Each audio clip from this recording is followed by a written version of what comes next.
back students once again in the same class with the topic transformation. Now today we will learn how to transform a sentence of active voice belonging to the perfect tenses into passive voice. Perfect tenses मतलब present perfect, past perfect and future perfect, है ना. Once again जो difference है वो आप देखेंगे बहुत nominal है.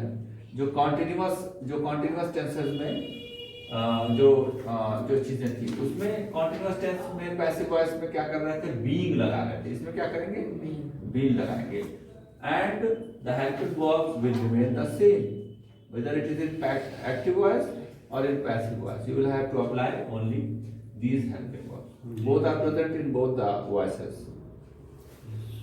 तो बहुत ज्यादा कुछ फर्क है नहीं. अगर आप देखें तो सारी कॉम्पोजिशन, सारा स्ट्रक्चर बिल्कुल सेम है. पैसिव सब्जेक्ट ये हो गया काम को झेलने वाला, और ये हो गया पैसिव ऑब्जेक्ट काम को करने वाला, as I have told to you in earlier classes. ठीक है, बाकी सारी चीजें समझ रहे हैं. देखिए ये पास्ट परफेक्ट में है, शी हैड और वर्ब की थर्ड फॉर्म, राइट. तो हमने आपको बताया है कि जो पैसिव का सब्जेक्ट होगा, जो काम को झेलने वाला होगा, वो हमेशा, अगर आपको आइडेंटिफाई करना है यहां से लेके यहां तक में कि किसको हम पैसिव का सब्जेक्ट बनाएं, तो काम के झेलने वाले के तरीके को हमने क्या बताया है, जो मेन वर्ब है उसकी हिंदी में क्या लगा. ठीक है, मारा था, क्या जवाब मिल जाएगा 4 मास.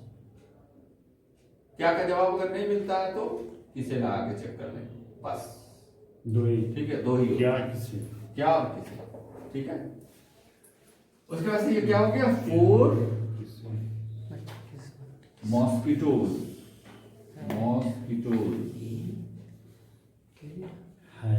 ठीक है, उसके बाद यहां से हेल्पिंग वर्ब का कोई बदलाव तो है नहीं इसमें. हैड और कॉन्टिन्यूअस में बीइंग लगता था, इसमें बीइंग लगेगा. डिफरेंस इतना ही सा है बस. बाकी हेल्पिंग वर्ब तो एक्टिव पैसिव इसमें दोनों में यही लगता है परफेक्ट में. तो यहाँ पे हो जाएगा 4 मॉस्किटोज हैड बीन, और एक प्रीपोजिशन जो कॉमनली यूज होता है, मोस्टली बाय यूज करते हैं, तो बाय. और फिर पैसिव ऑब्जेक्ट. पैसिव ऑब्जेक्ट मतलब काम को करने वाला. किसने मारा था, शी ने. शी उधर गई तो ऑब्जेक्ट यहाँ पे बाय हर हो गया, ऑब्जेक्टिव केस. सही. 4 mosquitoes had been killed by her, और बचा क्या लास्ट में आपका इनडायरेक्ट ऑब्जेक्ट में बचा आपका, सॉरी एडवर्ब में, इन द नाइट. एडवर्ब फ्रेज बन गया. तो आपने देखा कि बिल्कुल बहुत आसान है.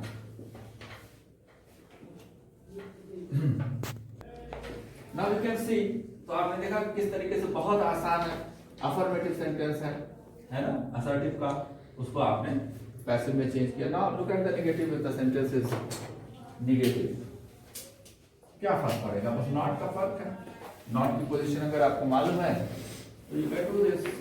अगर नेगेटिव करें तो क्या हो जाएगा, नॉट की प्लेस जो है वो मेन हेल्पिंग वर्ब के बाद होती है हमेशा असर्टिव में.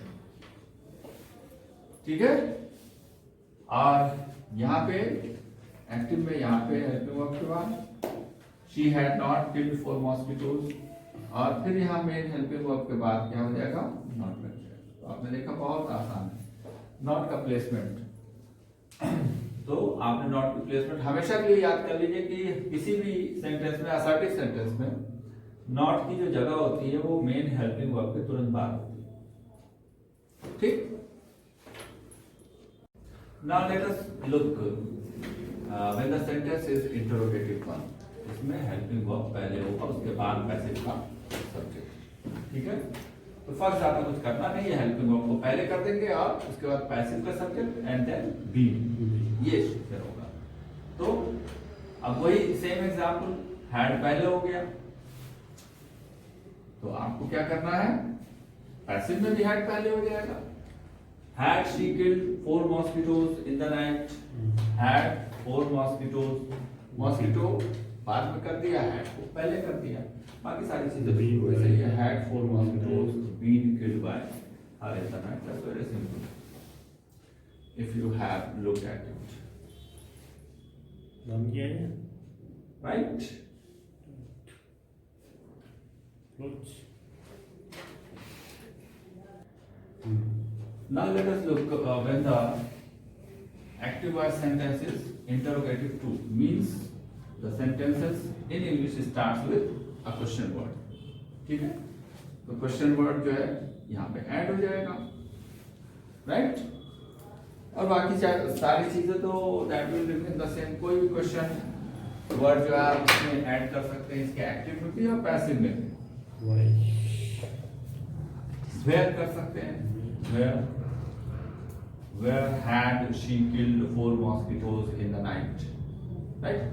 और वही चीज जो है पैसिव में भी आ जाएगी, इससे कोई फर्क पड़ना नहीं। तो आपने देखा किस तरीके से इंटरोगेटिव के सेंटेंसेस को आप एक्टिव वॉइस को पैसिव वॉइस में ट्रांसफॉर्म कर सकते हैं आराम से। If you want to write you can write. Now students, let us have a look on the sentence when it is interrogative 3, means the sentence which has the subject and question word combined. ठीक है, ये who question word भी है, who इसमें होने वाले काम को कर भी रहा है, that is why it is also a subject, right? ऐसे केसेस में थोड़ा सा स्ट्रक्चर बदल जाता है, यहां से प्रीपोजिशन और पैसिव ऑब्जेक्ट जो है वो उठ करके सबसे पहले की क्लासेस में भी मैंने आपको बताया कि ये उठ करके सबसे पहले लिख दिया जाता है, ठीक है ये वहां का लेकिन लिखा यहाँ पहले जाता है, बोला यहाँ पहले जाता है, राइट? उसके बाद से पूरा इंट्रोगेटिव 1 का स्ट्रक्चर जो था इसी में दैट विल बी फॉलोड। आपने देखा हेल्पिंग वर्ब था, पैसिव सब्जेक्ट था, फिर बीइंग था, फिर वर्ब था, फिर इनडायरेक्ट ऑब्जेक्ट, यहाँ की चीज यहाँ उठ के चली आई तो वहां खाली हो गया, ठीक है? Indirect object adverb adverbial phrase. Future में मैंने पहले भी बताया है, यहाँ पे बीइंग ना होकर के यहाँ पे पैसिव सब्जेक्ट ये फ्यूचर वाले में यहां से जाएगा।